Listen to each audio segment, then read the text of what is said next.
The NBA tried to tell him he was too small, but look at Yuki Kawamura embarrassing defenders in Summer League. We need to talk about how the shortest player in the NBA just forced his way onto the Bulls roster, and why his plan might actually work. Here's what no one's really talking about though. Even a team that just signed Yuki probably didn't expect him to compete for real minutes.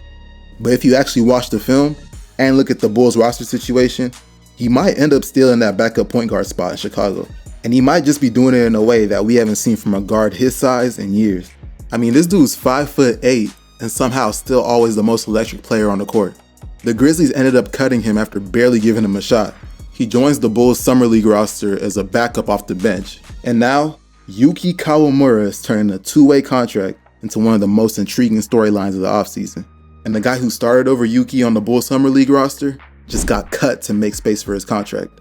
I've seen a couple people calling him the Mochi Mamba, which is, in my opinion, already one of the top 10 nicknames in the league. But it's not just the highlights, it's the game film that really speaks for itself.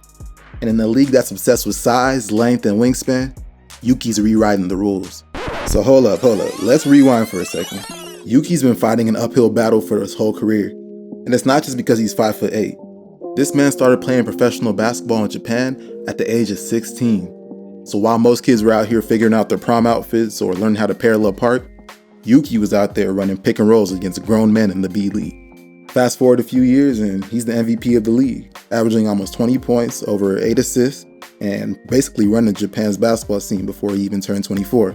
But here's the wild part.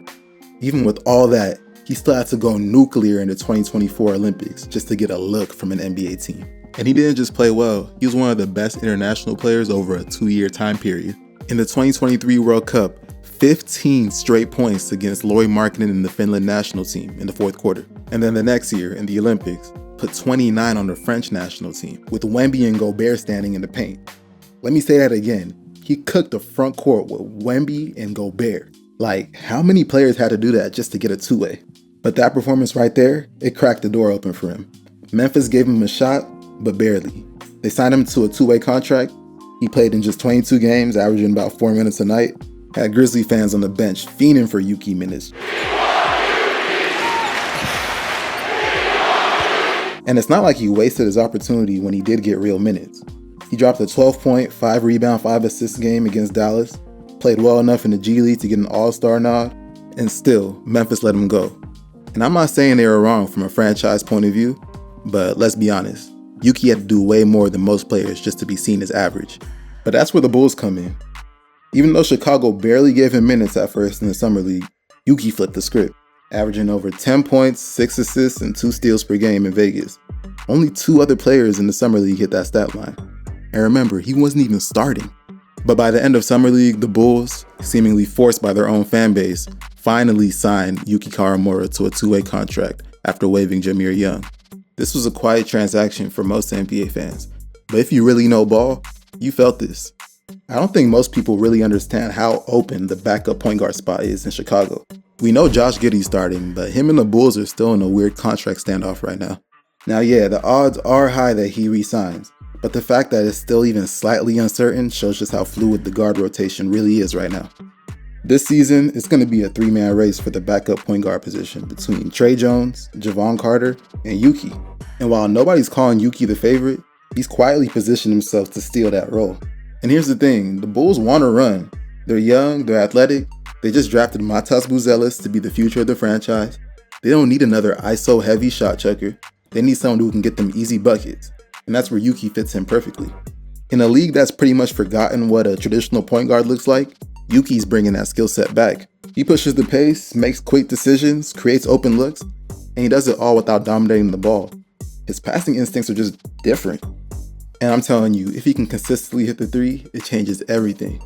He shot over 40% from deep in the G League last year, held his own at the Olympics, and he isn't afraid to pull the trigger in rhythm. If that holds, he's not just some cool fan favorite story, he's a legit rotation piece. Plus, we can't ignore the big picture here. Chicago might be tanking at the end of this year, whether they mean to or not.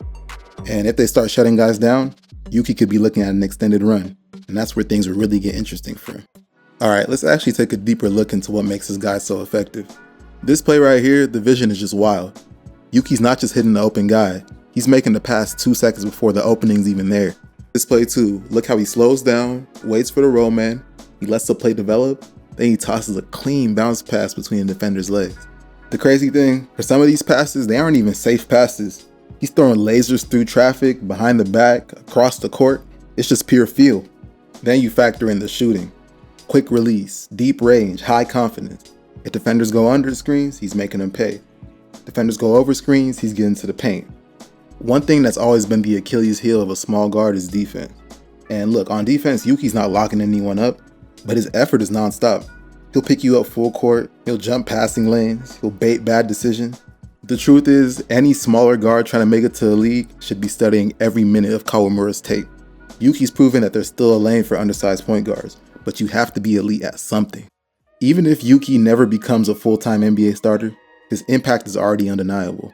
This dude has an entire country behind him. I already talked about the We Want Yuki chants in Memphis, but we're also talking top-selling NBA jersey in Japan, ahead of the likes of LeBron, Steph, even Luka. We're talking millions of fans tuning into G League streams just to watch him pass. And it's not just hype, he's earned that love. Yuki's been carrying Japan on an international stage for years. He's been the engine of their national team, helped take down powerhouses, dropped 20+ a night at the Olympics while leading the tournament in assists.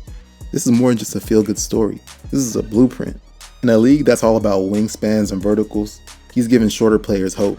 He's showing them with enough skill, speed, confidence, you can break every rule they say matters. So yeah, Yuki Kawamura is only 5'8", but if you've actually been watching hoop, he's looking like one of the biggest stories of the NBA offseason. But you know who might be an even bigger story right now is Yang Hansen. Portland just reached for a 7'1" Chinese big man who everyone expected to go late in the second round with their 16th pick. And I broke down why Damian Lillard is betting the last few years of his career on this rebuilding core in this video right here. We really appreciate you guys for getting this community to 100 subs in just one video. Our goal for this video is to get to 200, so if you like this content, please like the video, subscribe, and we'll see you guys next time until our next upload.